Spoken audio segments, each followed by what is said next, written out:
Bismillahirrahmanirrahim. Assalamualaikum dan selamat pagi saya ucapkan kepada semua. Sebelum kita memulakan mesyuarat kita pada pagi ini, lebih baik saya memperkenalkan diri saya terlebih dahulu. Saya Nursyadidah binti Muhammad selaku Ketua Jurulatih bagi Pasukan Bola Jaring di Negeri Sabah. Saya tidak lalu seorangan, ditemani oleh saya punya pembantu jurulatih Cik Alisa Hidayat. Sebelum kita teruskan, adalah lebih baik kita berkenalan dahulu dengan pegawai perunding daripada syarikat Healthy Athlete Sdn Bhd. Silakan. Okay, saya sebagai pakar perundingan dalam psikologi, dalam kemahiran psikologi, saya lembung kuliah, dan beliau adalah Encik Ahmad Lutfi selaku jurulatih psikologi sukan.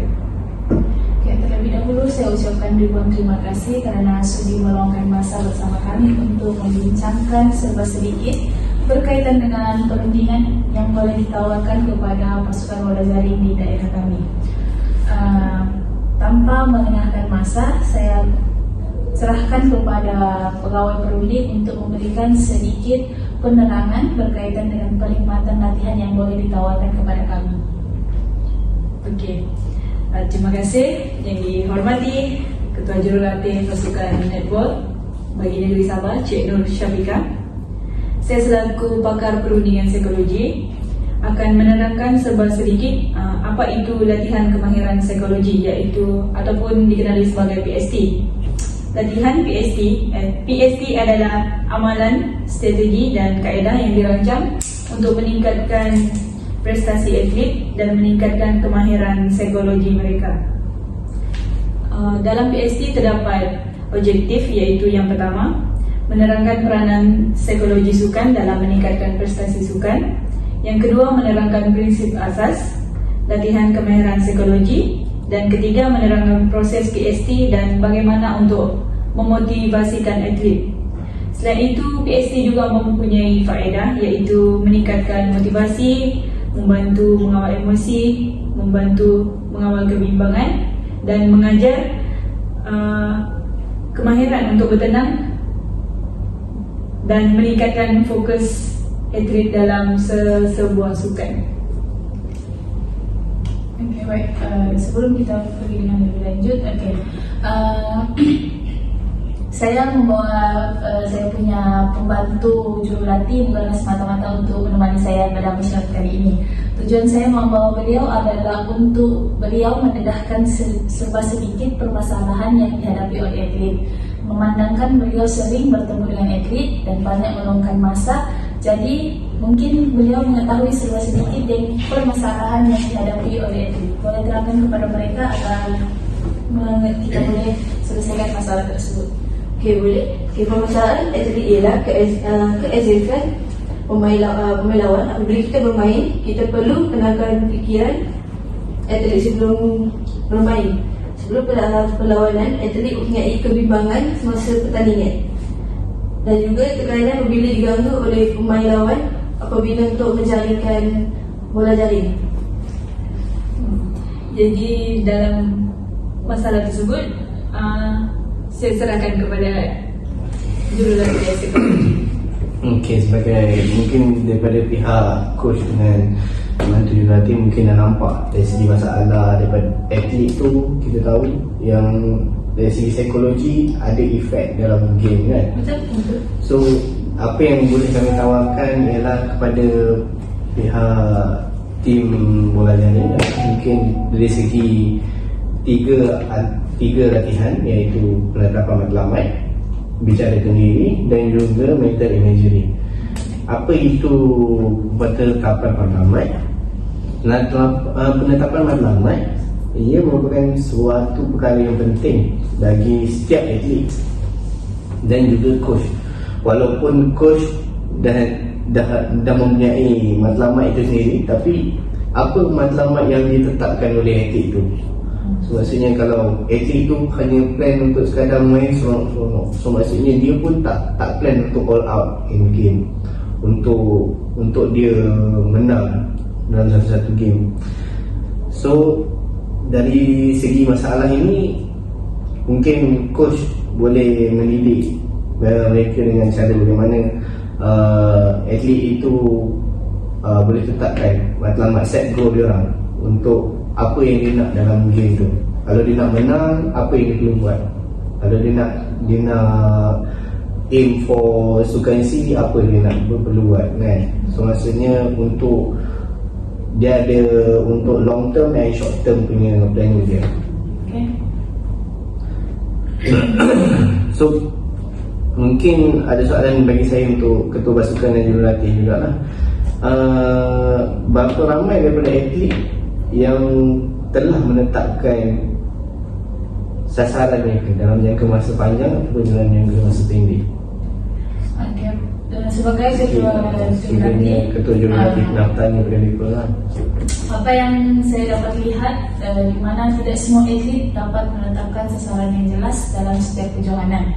Perkara ini mungkin disebabkan oleh pemain tersebut mendapat tekanan daripada pelbagai pihak sebab tidak semua penetapan matlamat ini kadang-kadang dipengaruhi oleh faktor sekeliling terutama ibu bapa misalnya, daripada coach itu sendiri misalnya, dan juga rakan-rakan, ataupun mereka mempunyai kebimbangan yang menyebabkan tidak fokus dalam latihan atau kejuaraan tersebut. Dari segi mak ayah tu apa masalah yang diorang terima? Mak ayah kebiasaannya tidak memberi sokongan moral, tidak memberi sokongan sepenuhnya kepada atlet untuk terus maju dalam bidang sukan terutamanya. Bisa ada tambahan? Pada pendapat saya pula, sebelum mereka berlatih mempunyai perancangan latihan lah yang telah ditetapkan oleh jurulatih diorang. So sebagai itu selepas diorang pertandingan, diorang dapat mengaplikasikan latihan tu untuk mendapatkan sasaran yang lebih baik. Okay. So mungkin kat sini kita boleh conclude yang bahawa diorang ni ada dari segi ada faktor psikologi luar yang mengambil, orang kata kesan, mempengaruhi lah dalam setiap game diorang. Sebab apa diorang, okay, benda tu boleh kita counter balik dalam latihan penetapan matlamat. So benda kedua yang kita fokuskan ialah pada self-talk juga.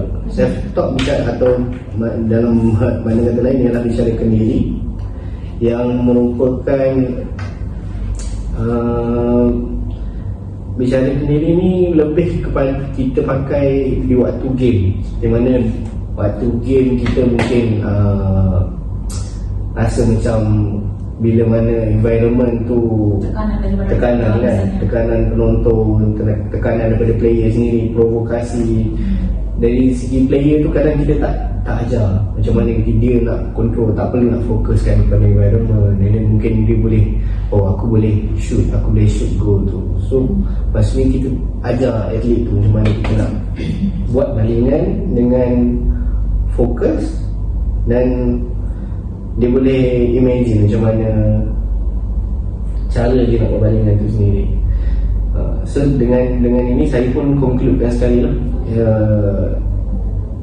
bicarakan diri ni sering kali diguna pakai dengan self-imagery.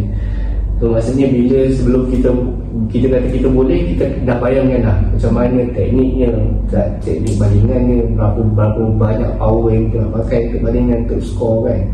Kita dah imagine kat situ. So selaku jurulatih mungkin pernah juga merasai benda-benda macam tu? Mesti pernah. Sebelum ni saya pun pernah bermain ni sebelum menjadi coach lah. So apa tindakan coach sendiri untuk pemain? Maksudnya dalam game tu apa tindakan coach yang coach buat? Okay, kalau dalam keadaan sebegitu, mengatakan saya pun pernah bermain, tekanan ini kebiasaannya dapat dilihat daripada golongan shooter lah, sebab dia dapat tekanan yang luar biasa. Sebab kemenangan terletak pada tangan mereka, sebab bola jaring kan dikira mata, mana paling banyak itu yang akan menang. Jadi sekiranya goal shooter itu mendapat tekanan daripada sama ada daripada dalam gelanggang ataupun luar gelanggang, sepatutnya shooter itu sendiri dapat menenangkan diri dan dapat self-talk sendirilah. Selalu nak buat menenangkan tu macam mana? Dengan cara macam mana yang selalu coach apply aplikasi ni kan? Kalau saya sebagai seorang shooter, first kita kena kawal pernafasan dulu. Kemudian kita yakinkan diri sendiri bahawa kita boleh menjaringkan setiap bola yang kita pegang untuk shoot dan cuba mengabaikan orang sekeliling. Itu yang cara terbaik lah. Cara terbaik bagi diri saya lah. Okay. Mungkin membantu jurulatih apa yang boleh nampak dari segi pemain-pemain tu? Sekejap. Nah, Adakah self-talk dia dilakukan semasa bermain ataupun boleh dilakukan sebelum bermain? Duduk boleh sebenarnya. Apa kita boleh fokuskan diri kita semasa sebelum pertandingan. Kalau boleh sebelum ataupun semasa, sebab tekanan sebelum bermain berbeza dengan tekanan semasa bermain. Okey, seterusnya daripada self-imagery macam saya cakap tadi lah, kita dah concludekan sekali bila mana self-imagery ni kita kena jalankan sekali dengan self-talk. Maksudnya kita ajar pada player bagaimana dia nak aplikasikan self-imagery tu dari segi macam mana sebelum game tu dia dah bayangkan lah macam mana dia nak menang, apa taktikal dia nak pakai, cara macam mana dia nak approach, kalau sini block, mana dia nak lari, mana dia nak passing. So bila berlakunya perkara tu, atlet dah tahu dah apa tindakan seterusnya yang dia boleh buat. So dia maksudnya jadi lebih dia bersedia. dah alert. So maksudnya bila dia buat serangan ke kanan, dia dah tahu dah akan ada wing kiri yang akan pergi terus. Dia akan sit terus. So maksudnya tak perlu dia nak tengok, dia boleh terus baling je kan. So itu antara self-imagery yang kita boleh terapkan kepada atlet lah. Okay, so seterusnya kepada ni lah, serahkan kepada Tuan Polisi balik lah. Ada apa lagi yang ingin dikemukakan? Mungkin boleh ditambah daripada ni, apa masalah daripada atlet. Maksudnya daripada apa yang saya cakap tadi, 3 BSC tu, adakah player tu dapat terapkan kepada dalam game? Maksudnya waktu game nampak tak masalah psikologi dia kepada player dari segi mungkin bila game nervous, sebelum main nampak bergetar tangan, berpeluh kan, sejuk tangan, Nak balik tinggi tandas. ya betul. Bila nak main tadi tu rasa terus Tengah warm up tu, tengah rasa badan apa semua, pergi tandas baru pergi toilet. kena macam tu. Ada ke tanda-tanda pada player ataupun apa cara yang diaplikasikan bantu juga Perlu cara atlet perlu kawal pernafasan orang lah. Allah masalah. Kawal diri, jangan nervous sangat. Sebab kalau bermain tu nervous berlebihan, Tak boleh nak main. bermain game tu tak jadi. Game tu tak cantik seperti apa yang dirancang oleh coach. Jadi PST, kemahiran PST ini saya rasa boleh menyelesaikan masalah atlet-atlet jurulatih.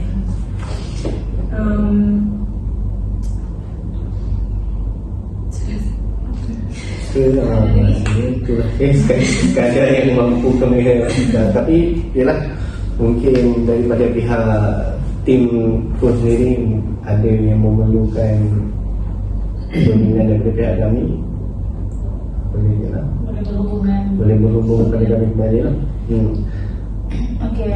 Berdasarkan dengan perkongsian serba sedikit daripada pihak kalian berdua, saya mendapati bahawa PST ini serba sedikit akan membantu atlet sekiranya diterapkan dalam diri atlet. Ada apa-apa tambahan? Saya rasa itu saja.